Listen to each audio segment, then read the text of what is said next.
Hello students, use of apostrophe with nouns and pronouns এর আগের ভিডিওতে এটি শেষ হয়নি, তাই আজকেও কন্টিনিউ করা হলো।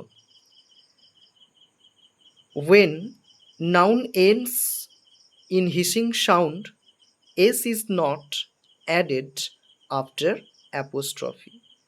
So first of all আমাদেরকে জানতে হবে what do you mean by hissing sound? Hissing sound বলতে আমরা কি বুঝি? অর্থাৎ দেখতে পাচ্ছি এখানে ফর, গুডনেস, সেক, এই যে গুডনেস যে ওয়ার্ডটি রয়েছে এখানে আমরা দেখতে পাচ্ছি এস এর প্রোনাউন্সিয়েশনটা খুব জোরালো হচ্ছে। So this is hissing sound. তো যখন এরকম কিছু জোরালো উচ্চারণ হবে এসের, সেক্ষেত্রে আমরা শুধু জাস্ট অ্যাপোস্ট্রফিটা ইউজ করব, এসটা কিন্তু এখানে ইউজ করব না। সেই জন্য জাস্ট আমি শুধু কমাটা দিয়েছি, অ্যাপোস্ট্রফি চিহ্নটা দিয়েছি। পরে ফর জিসাস সেক, এখানেও তাই, এই জিসাসের এসটা এখানে hissing sound, that is Y এখানে আমি শুধু অ্যাপোস্ট্রফি চিহ্নটা ইউজ করেছি, দিয়ে আমি এই জিসাসের সঙ্গে শেক এই দুটো ওয়ার্ডকে রিলেট করার চেষ্টা করেছি।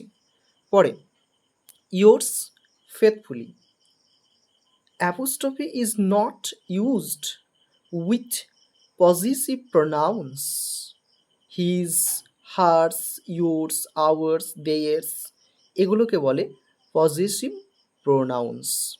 তো এদের সঙ্গে কখনোই আমরা অ্যাপোস্ট্রফি ইউজ করতে পারবো না।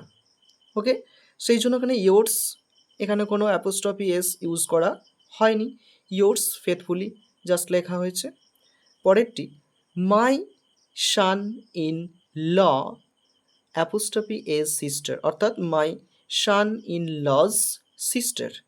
এখানে যে হাইফেন চিহ্নগুলো আমরা দেখতে পাচ্ছি এটাকে বলা হয় একটি কম্পাউন্ড নাউন।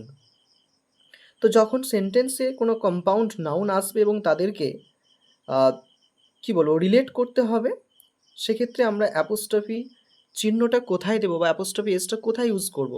শেষের যে ওয়ার্ডটা থাকবে মাই সান ইন ল, এখানে ল হচ্ছে শেষের ওয়ার্ড, তো সেখানে আমরা অ্যাপোস্ট্রফি এসটা ইউজ করতে পারি। আরেকটা point, apostrophe is not used with non living things we use of, অর্থাৎ যেগুলো নন লিভিং থিংস জড় বস্তু, সেক্ষেত্রে আমরা কিন্তু অ্যাপোস্ট্রফি এস ইউজ করতে পারবো না।